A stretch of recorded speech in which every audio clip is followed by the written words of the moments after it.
Hey, my name's Emily. Welcome to my studio. I am an artist and illustrator based in Ottawa, Ontario. I work mainly in gouache, watercolor, a little bit of pencil crayon. I do a lot of mixed media in my work. This is my first time being in front of the camera, so bear with me while we figure it out together. But I thought I would talk to you a little bit about sketchbooks today. So I know when I was starting out with art, one of the first things that I got was a sketchbook. I've had many sketchbooks over the years, and I continue to keep a regular sketchbook. In fact, I continue to keep multiple regular sketchbooks at a time, especially lately. So I thought I would give you a little sneak peek into some of the sketchbooks that I'm working on with, and let you know what I like, what I dislike about them, different ideas for how to fill them, and different things that you can be using your sketchbook for. So let's take a look. Come on with me. Why do you keep a sketchbook? I'll let you think about it for a minute. Why do you want to have a sketchbook? What do you want to do with it? Do you want to paint in it? Do you want to draw in it? Do you just want to use markers or pencil crayons or graphite pencils or charcoal? What is motivating you to start a sketchbook? There's got to be something. It could literally just be, hey, I like to doodle in my notebooks all the time, so I thought, why not start a sketchbook? I can answer this question for me, but I can't answer this question for you. So take a second to think about why you wanted to have a sketchbook. To give you an example, I keep a sketchbook for multiple reasons, which is why I keep multiple sketchbooks at a time. I have a sketchbook that I paint in. I paint with watercolor, I paint with gouache. That sketchbook is generally when I want to do more finished pieces, but I don't want to commit to painting on a loose sheet of paper. For some reason, that's really scary for me. I have a sketchbook that is low pressure. It's my ugly sketchbook, as some people call it. Cheyenne Barton also keeps one, and she's got some really great tours of hers as well. But that sketchbook is where I'm free to draw whatever I want. Usually I use markers in it or pens. I very rarely use paint. In fact, the one that I'm keeping right now, I don't use paint in it. And that sketchbook just lets me express and experiment. The other reason I keep a sketchbook is to learn. I have a couple sketchbooks that I follow or I use or reach for when I'm trying to learn new things. I keep one on my iPad when I'm trying to mimic or understand how other artists do specific styles. And I keep a loose one for when I'm just trying to figure out a painting that I might be putting in another sketchbook or doing thumbnails for. So really think about that while you're watching this video. What is going to be the best use for you? Why do you want to keep a sketchbook? Maybe you should keep multiple sketchbooks like I do. It's really up to you. Hopefully this will help you decide what you want. So let's jump into it. Let's take a look at some of my sketchbooks, and I'll tell you a little bit about what each one means to me and how I use it. Let's go. All right, so the first sketchbook I'm going to be talking to you about is the Fabriano Academia sketchbook. It is a staple-bound mixed media sketchbook. I have used the sketchbook for the last few years, and it has been my go-to sketchbook. I like it because it has a smooth paper in it that can take many different options for media. So I paint gouache, I use markers, I use watercolor, micron pens, pencils, pencil crayons, pretty much anything, you name it, and it works for it. I like this one in particular because it is a staple bound, so that means there are no rings that get in the way. Unfortunately, as you just saw, this does mean that pages sometimes fall out of it. I've just learned to accept that. But if you're looking for a sketchbook that is going to give you many options and allow you to do mixed media, this sketchbook is really a great option for you. It's often very affordable, and it can take pretty much anything. I have like 20 of them already, and it's not super thick, so it's easy to get through. I hate when sketchbooks have 1,000 pages in them, so this is great because there's literally, I believe, like 48.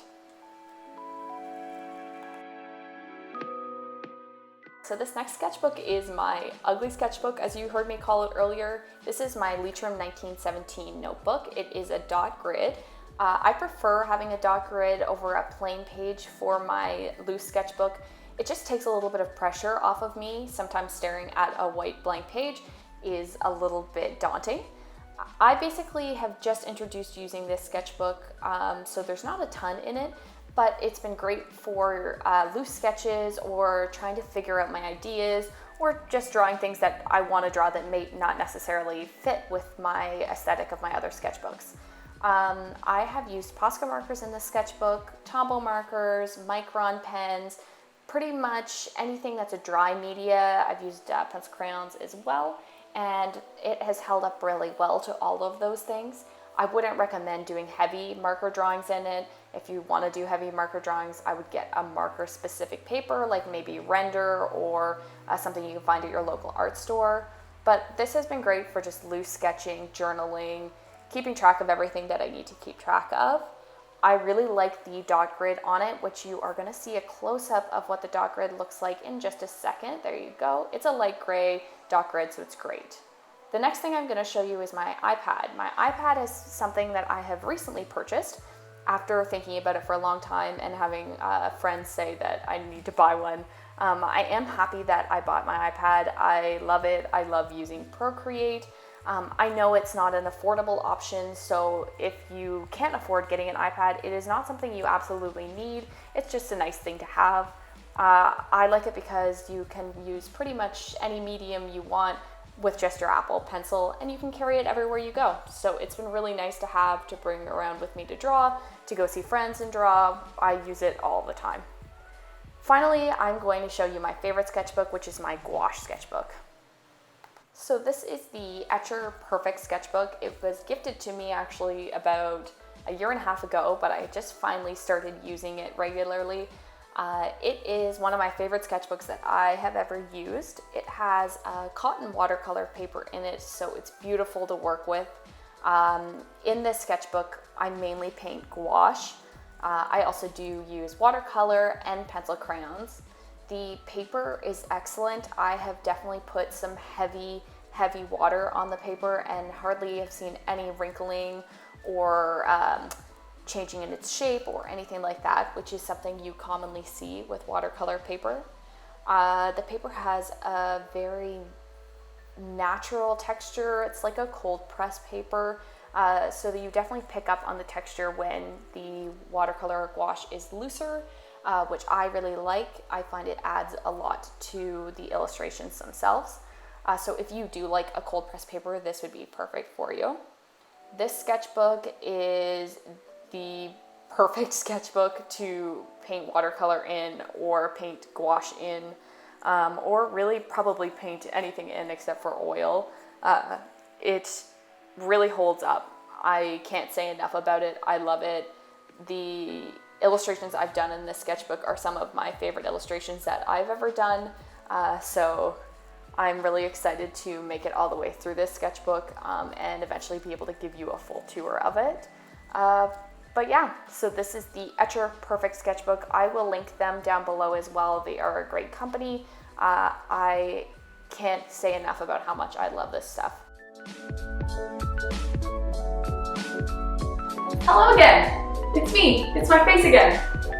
I hope you enjoyed that. I hope you enjoyed getting a little sneak peek into some of my sketchbooks, whether they're the ones I regularly share or not. The first tip that I wanted to share is copy other people's work. Not in the way that you're thinking right now. Please do not copy somebody's work and go out and say that it's your own.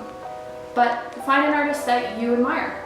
Find an artist that you really don't understand how they do one specific thing, and try to mimic it. See what happens. That way you're going to learn how they did that thing, and you're going to find ways that you can add those little nuances and pieces into your own work, which helps create your own personal style.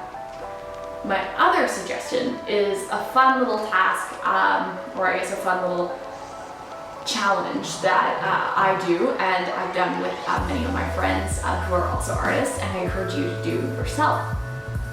We will take a piece of paper, our iPads, whatever we are working with, and we will scribble a different shape or blob onto the page for the other person. You can even do this for yourself with some paint or a marker by just drawing a loose shape. Then take a minute, look at the shape, flip it around. What do you see? Turn that shape into something that's art. It's a fun little trick.